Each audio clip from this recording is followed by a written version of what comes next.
Habemos Papa. No final do segundo dia de conclave, como era previsto, houve a escolha do novo líder da Igreja Católica. É o norte-americano, o primeiro a liderar a igreja, Francis Robert Prevost, que escolheu o nome de Leão XIV. Depois saiu a bela sacada da Catedral de São Pedro e deu as boas-vindas, desejou paz aos milhões de fiéis que acompanhavam esse momento histórico. A Conferência Nacional dos Bispos em Brasília manifestou-se logo após a escolha do novo Papa. Vamos ver os detalhes com o repórter Rafael Felite. Oi, Rafael, boa noite. Oi, Amanda, boa noite a você, Augusto, e a todos que nos assistem. Assim que a fumaça branca saiu da chaminé da Capela Sistina lá no Vaticano, aqui em Brasília, os sinos aqui da Catedral também soaram em celebração à escolha do novo Papa e a CNBB convocou uma coletiva de imprensa. O secretário-geral da CNBB, Ricardo Roppers, afirmou que o Brasil acolhe de coração aberto a escolha do novo Papa. Ele também falou sobre a atuação do Papa Leão XIV, que deve ser pautada pela doutrina social da Igreja, com foco no fim dos conflitos armados pelo mundo e pelo acolhimento aos mais pobres. Uma curiosidade que ele cita durante a entrevista coletiva na CNBB aqui em Brasília é que Robert Prevost viria para o Brasil na semana passada. Ele participaria como pregador da Assembleia Geral dos Bispos do Brasil, mas que devido à morte do Papa Francisco, ela foi suspensa. E ele também já veio ao Brasil em 2012 e em 2013. Vários políticos pelo mundo também se manifestaram sobre a escolha do novo Papa, entre eles o presidente Lula. Segundo o presidente Lula publicou em uma rede social, ele desejou que o Papa dê continuidade ao legado de Francisco e pediu que Leão XIV nos abençoe e nos inspire na busca permanente pela construção de um mundo melhor e mais justo. Amanda e Augusto. Obrigado, Rafael. A primeira turma do Supremo Tribunal Federal vai decidir sobre a validade da suspensão da ação penal que envolve o deputado Alexandre Ramagem. Ele é réu na suposta trama golpista. Ontem, 315 parlamentares suspenderam a ação contra o deputado. A decisão também beneficia o ex-presidente Jair Bolsonaro e os outros 32 denunciados na tentativa de golpe. Alexandre Ramagem é o único deputado federal que virou réu na suposta trama golpista. De acordo com a Procuradoria-Geral da República, na época em que ele era diretor-geral da Agência Brasileira de Inteligência, utilizou a tecnologia da ABIN para monitorar indevidamente inimigos políticos de Jair Bolsonaro. Alexandre Ramagem virou réu no dia 26 de março, após o STF aceitar a denúncia da Procuradoria-Geral da República.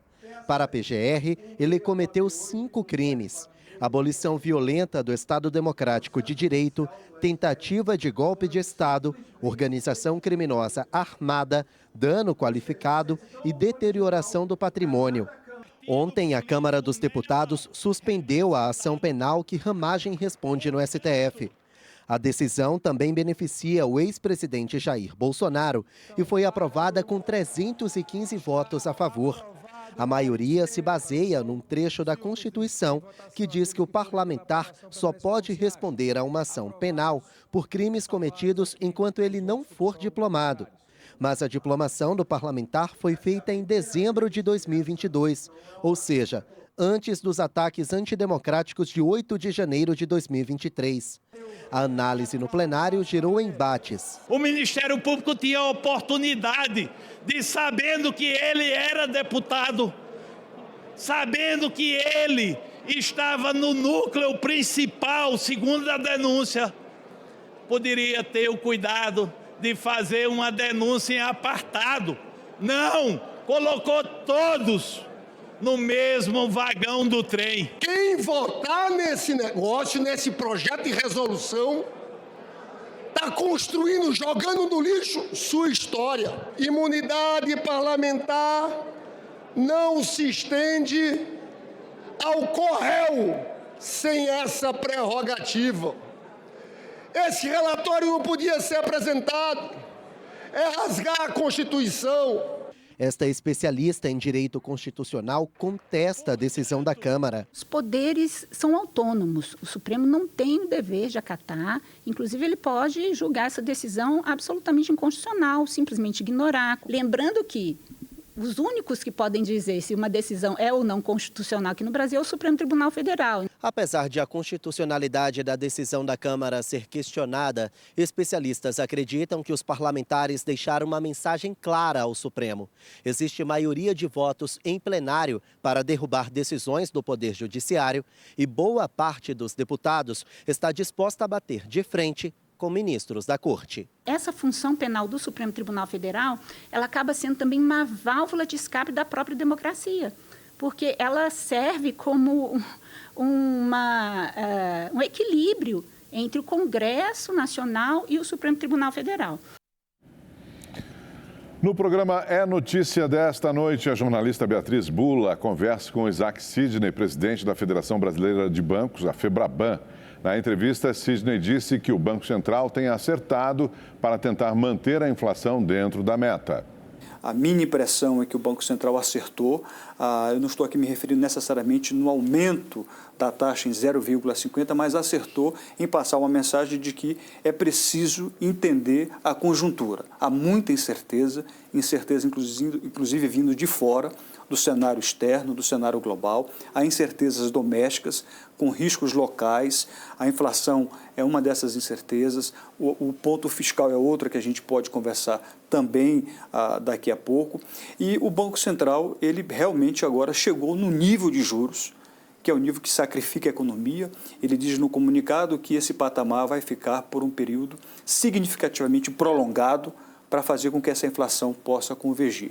Eu penso que o Banco Central possa ter chegado no momento que ele está estacionando o nível da taxa de juros por um período que nós não sabemos, o que significa dizer que a gente ainda vai terminar, ou terminaria 2025 com taxas bastante elevadas, o que é algo que sacrifica o consumo, sacrifica o investimento, sacrifica a produção, mas é uma medida necessária para fazer com que a inflação possa convergir para a meta. Eu acho que a gente não vai encontrar ninguém que possa dizer que gosta de juros.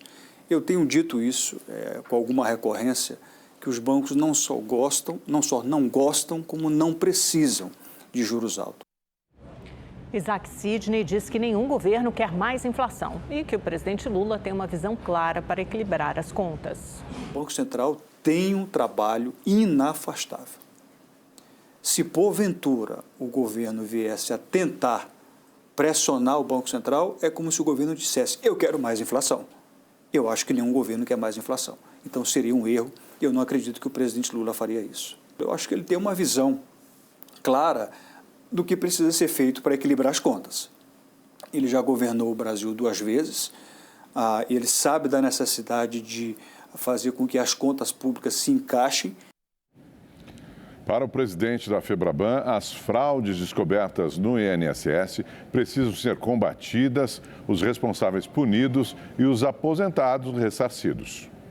O que nos últimos dias o noticiário da imprensa veiculou é que, além do chamado descontos associativos dos sindicatos, por exemplo, ilegais, poderia existir crédito consignado, concedido a aposentado e pensionista sem a solicitação dele, sem a sua autorização. Se isso aconteceu, é crime, é fraude. Nós temos todo o interesse em combater isso. Qualquer irregularidade que, porventura, exista de crédito consignado não concedido, não autorizado, os bancos vão cancelar a sua operação, vão fazer o estorno do crédito, vão ressarcir esse aposentado e nós vamos buscar a punição dos responsáveis. De nossa parte, não haverá qualquer compactuação com fraudes. O É Notícia vai ao ar hoje às 11h45 da noite, não perca. O INSS suspendeu novos descontos de empréstimos consignados em aposentadorias e pensões e pediu bloqueio de R$2,5 bilhões de reais em bens de entidades investigadas. O objetivo é usar os recursos para devolver os valores desviados dos aposentados e pensionistas. O pedido abrange também as contas dos dirigentes das entidades e empresas que teriam participado da fraude. O governo promete investigar o caso até chegar a todos os culpados. O presidente Lula tem uma determinação, que é responsabilizar todas as pessoas físicas e jurídicas envolvidas nesta fraude. Doa a quem doer. Não ficará pedra sobre pedra neste processo. Esse evento que nós estamos lidando, ele é de uma perversidade, ele é de uma crueldade inimaginável e inaceitável para qualquer padrão ético. O Ministério da Previdência anunciou a demissão de Guilherme Serrano, que ocupava a coordenação geral de estudos estatísticos. Ele não foi citado nas investigações, mas foi presidente do INSS durante o governo do ex-presidente Jair Bolsonaro. Já o INSS determinou o bloqueio imediato e novas autorizações para descontos de empréstimos consignados de aposentados e pensionistas. A medida atende a uma determinação do Tribunal de Contas da União. O governo começou a notificar 27 milhões de aposentados e pensionistas que não foram vítimas do golpe. E a partir da próxima semana serão acionados 9 milhões de beneficiários que tiveram descontos. O objetivo é saber se as transações foram autorizadas ou se foram fraudulentas. Também serão disponibilizados canais para que as pessoas lesadas saibam qual associação fez o desconto e qual valor. O beneficiário não precisará apresentar nenhum documento ou comprovante e a comunicação será feita apenas pelo aplicativo Meu INSS. Não abra qualquer outro tipo de mensagem por qualquer outra plataforma.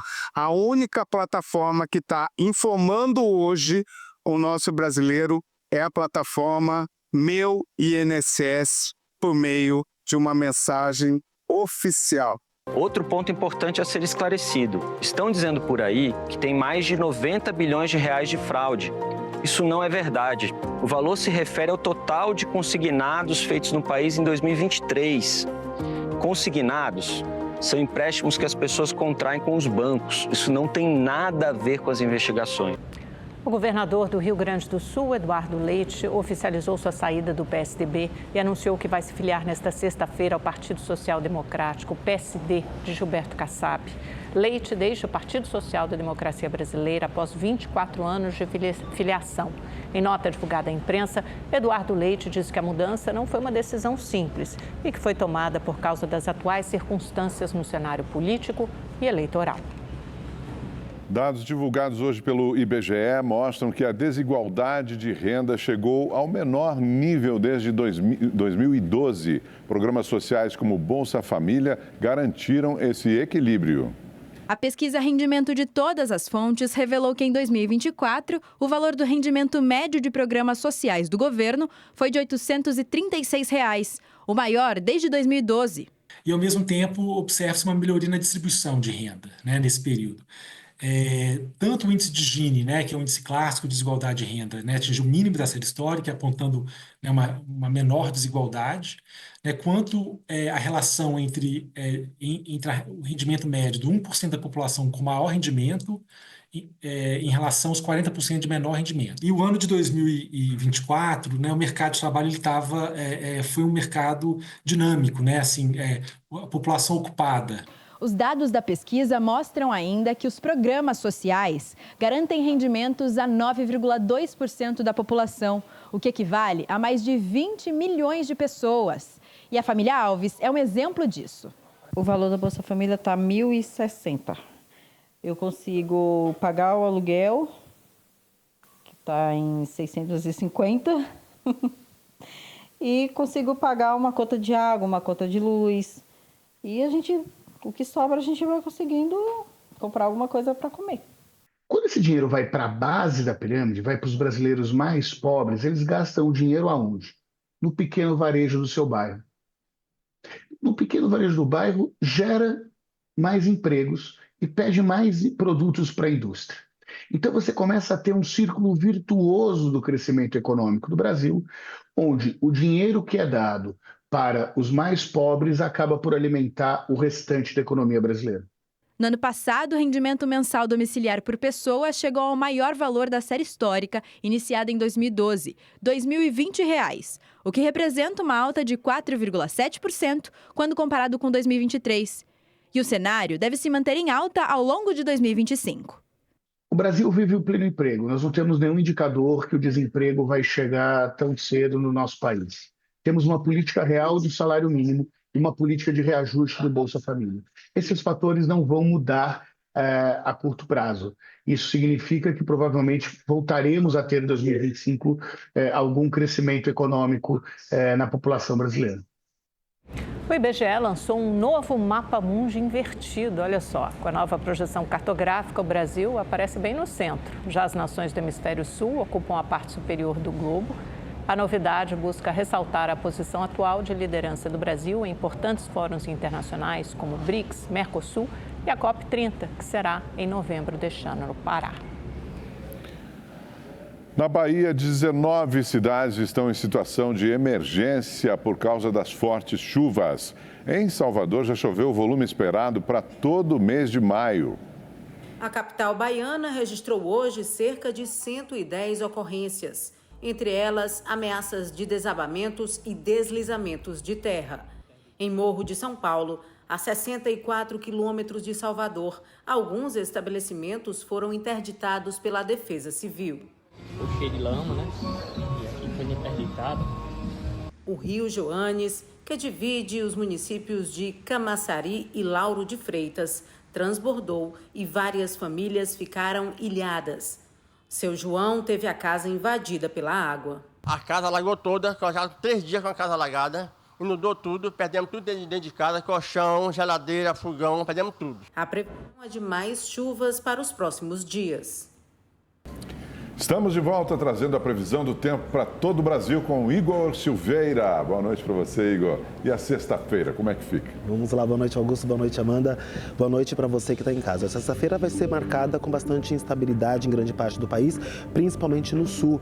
Foi exatamente o que aconteceu hoje em Porto Alegre. Olha, a chuva foi forte por lá e os ventos chegaram a 80 km por hora. Por isso essas imagens de bastante devastação, como a gente acompanha aqui na tela. Amanhã não vai ser diferente. Tem previsão de chuva também, que pode vir volumosa, acompanhada de ventos fortes. E à tarde, essa chuva avança para o Paraná e para Santa Catarina.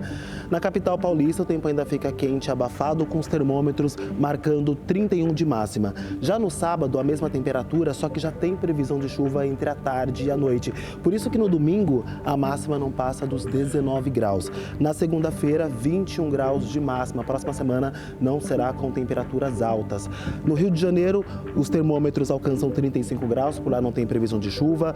Belo Horizonte, 28 graus, pode chover em pontos isolados. E Vitória, no Espírito Santo, 32 graus, também com chuva a qualquer hora do dia.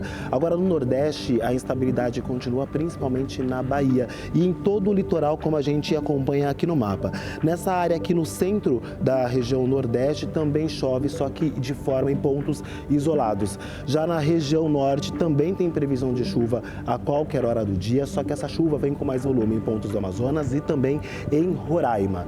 As temperaturas devem ficar na casa dos 33 graus amanhã em Manaus, 32 graus em Cuiabá e no sul do país, por causa da frente fria, a previsão de chuva, a máxima não deve passar dos 21 graus nessa sexta-feira. Amanhã eu volto para dar a previsão completa para o fim de semana. Boa noite para todo mundo. Amanda, Augusto. Tá ótimo, pode fazer frio sem tanta chuva de preferência. Obrigada, Igor. Obrigado. Rossi do Flamengo e outros jogadores rubro-negros sofreram uma tentativa de assalto no final da madrugada de hoje. Quem traz os detalhes ao vivo, direto do Rio de Janeiro, é o repórter Matheus Quelzer. Boa noite para você, Matheus. Conta pra gente como foi que aconteceu. Boa noite para você, Augusto, Amanda, para todo mundo que está nos acompanhando. Esse assalto aconteceu na linha amarela, na altura de Bom Sucesso, na zona norte aqui do Rio de Janeiro. Os jogadores do Flamengo, eles estavam retornando de uma viagem na Argentina pela Libertadores, desembarcaram no aeroporto internacional do Galeão. E por volta das 5 horas da manhã, eles foram abordados pelos criminosos e aí eles chegaram com fuzil, chegaram com pistolas. Inclusive, o carro, o veículo do goleiro Rossi foi alvejado com 4 tiros. O carro era blindado, por isso ninguém ficou ferido. Outro veículo que passava ali pela Via Expressa também acabou sendo atingido. Bom, a Polícia Civil está investigando esse caso, teve uma grande repercussão aqui no Rio de Janeiro, está em busca de imagens das câmeras de segurança e conversando também com testemunhas. Em nota, o Flamengo diz que está também colaborando com essas investigações e dando suporte para os atletas. Diz também que vai adotar novos protocolos quando os jogadores desembarcarem embarcarem durante a madrugada no Aeroporto Internacional do Galeão. E o goleiro Rossi foi às redes sociais falando e agradecendo, né, tudo o que foi dito e todo o empenho dos fãs, querendo saber o que estava acontecendo depois desse fato, mas fez severas críticas também à questão da segurança pública aqui no Rio de Janeiro. Linha amarela, linha vermelha e Avenida Brasil, todo dia a gente vem noticiando aqui que casos como esse, infelizmente, continuam acontecendo. Eu volto com vocês. Muito obrigada. O corpo do passageiro que morreu esmagado no metrô foi enterrado hoje em Taboão da Serra, na Grande São Paulo. Familiares, colegas de trabalho e amigos de infância vieram se despedir de Lourivaldo Ferreira Silva Nepomuceno. O velório e o enterro aconteceram dias antes do aniversário dele, que seria comemorado no domingo. Uma pessoa muito boa, um pai amoroso, tinha 3 filhos, conhecia ele há muitos anos, fui para o casamento dele, eu vi tudo, assim, o crescimento da família, uma pessoa maravilhosa. O Hernando, amigo do pai de Lourivaldo, fez questão de estar presente nesse momento. Que é uma pessoa bacana, vizinho meu também, entendeu? A gente já conhece há muito tempo, entendeu? Então é uma pessoa que a gente sente, né? A gente sente pela uma pessoa trabalhadora também, né? Que ele era, né? Pai de família, muito honesto, então isso aí faz falta, sim. 36 anos, 3 filhos, Lourivaldo era promotor de vendas, estudava educação física e dava aulas de natação. Uma pessoa muito boa, ninguém tem o que falar de ruim dele. Um ótimo dono de casa, um ótimo marido, ótimo pai, ótimo amigo nosso, né? Além da Polícia Civil, que investiga possíveis falhas no sistema de segurança da linha 5 Lilás, e o Ministério Público, que instaurou o inquérito, o Tribunal de Contas deu 5 dias de prazo para que a Via Mobilidade preste esclarecimentos sobre a morte de Lourivaldo. O acidente que tirou a vida de Lourivaldo aconteceu quando ele ficou preso entre as portas do trem do metrô da linha 5 Lilás e da plataforma da estação. De acordo com o boletim de ocorrência, Lourivaldo teve ferimento no crânio e já estava sem vida quando os agentes da Via Mobilidade, responsável pela linha, acessaram a ferrovia para prestar socorro. Não é acidente. Para mim, não. Para mim, para todos que estão aqui, não é acidente. O senhor vai entrar na justiça contra a Via Mobilidade? Aí a gente só pode falar depois, que agora nós estamos com a cabeça sobre o velório e a situação do meu filho. Uma mulher foi rendida por bandidos armados quando voltava do trabalho na zona sul de São Paulo. A vítima foi dominada dentro do próprio carro. De acordo com a Secretaria de Segurança Pública, enquanto estava com ela, os assaltantes tentaram fazer transferências bancárias usando o celular da mulher, mas não tiveram sucesso. Ela ficou refém por quase 2 horas até ser libertada em Taboão da Serra, na região metropolitana. A mulher diz que os ladrões estavam nervosos e um deles, o que estava no banco de trás, ameaçava matá-la, mas foi impedido pelo comparsa que preferiu soltá-la. Uma advogada de Belo Horizonte foi barrada na entrada de um prédio do Tribunal de Justiça de Minas Gerais por causa do turbante que ela usava. O episódio gerou protestos e foi denunciado na Ordem dos Advogados do Brasil. O episódio aconteceu quando Rita chegou para participar de uma audiência com uma cliente. A partir do momento que eu me recusei a tirar o turbante, estava acontecendo todo um movimento aqui fora para que sim, eu fosse pedida para ser retirada de dentro da sala de espera, até mesmo da sala de audiência. Uma segurança do prédio alegou que o turbante atrapalharia a identificação nas câmeras de monitoramento do juizado. Rita é presidente da Comissão da Verdade da Escravidão Negra no Brasil, da OAB de Minas Gerais, e registrou uma denúncia na entidade. Em primeiro lugar, não impede a identificação de quem está vestindo esse instrumento e não é um mero adereço, um mero acessório de vestimenta. É, sim, um símbolo cultural, étnico relacionado à história do povo negro brasileiro e que precisa ser compreendido dessa forma. A advogada explicou que passou a usar turbante depois que realizou o sonho de pintar o cabelo de azul. Para evitar constrangimentos quando eu vou advogar ou com esse olhar preconceituoso do judiciário ou das pessoas, né, do sistema de justiça, eu coloco geralmente o turbante. O Tribunal de Justiça informou que a advogada participou da audiência sem a necessidade de retirada do turbante ou de qualquer vestimenta que usava. O TJ pediu desculpas publicamente, disse que abriu um procedimento para a apuração rigorosa dos fatos e que repudia qualquer forma de discriminação. As pessoas negras não vão mais tolerar qualquer tipo de discriminação relacionada à sua raça, etnia.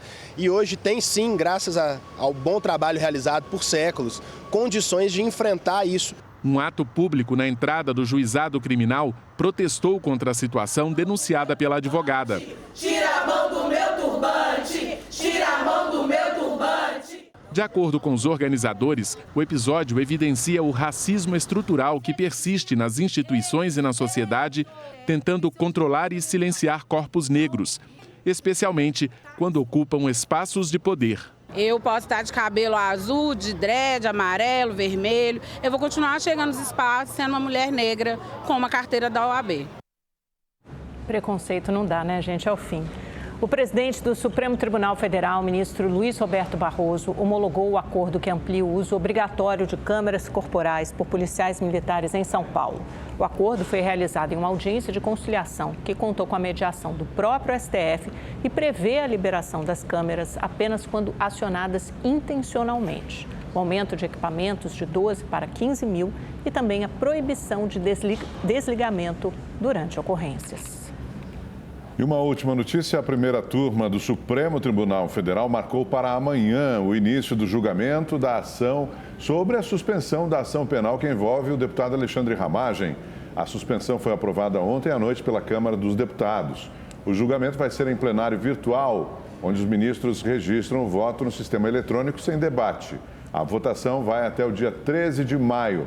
Ramagem é acusado pelos crimes de abolição violenta do Estado Democrático de Direito, tentativa de golpe de Estado, organização criminosa armada, dano qualificado e deterioração do patrimônio. A ação também envolve o ex-presidente Jair Bolsonaro. É isso, o Rede TV News fica por aqui. Amanhã tem mais, a partir das 7h20. Uma ótima noite e até lá. Uma boa noite.